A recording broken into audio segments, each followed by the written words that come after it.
सेमुरो Dadeldhura 5 photo पनि आउँछ एकैछिन अहिले एउटा भिडियो त बनाऊ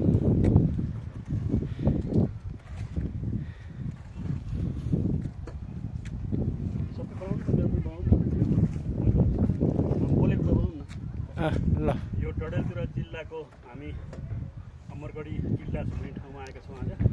त्यो देख्दाखेरि डडेलधुरा अत्यन्तै सौन्दर्य रहेछ। सानो सानो पहाडहरू, त्यस्तो पुरै पहाडहरू पनि ठुलो ठुलो ନାହିଁ। जस्तो बाहिरबाट देख्दा डडेलधुरा जस्तो दुर्गम मानिन्छ, यहाँ आउँदाखेरि डडेलधुरा धेरै राम्रो रहेछ। हामी डडेलधुरा यो जिल्ला प्रहरी कार्यालयको अगाडि दूरसञ्चार यो अमरगढी किल्ला यो ऐतिहासिक ठाउँ रहेछ। यो हामी यो ठाउँमा घुम्दैछौँ आज मात्रै। हामी धनगढी अतरियाबाट माथि निस्किएर अहिले चाहिँ यो किल्लामा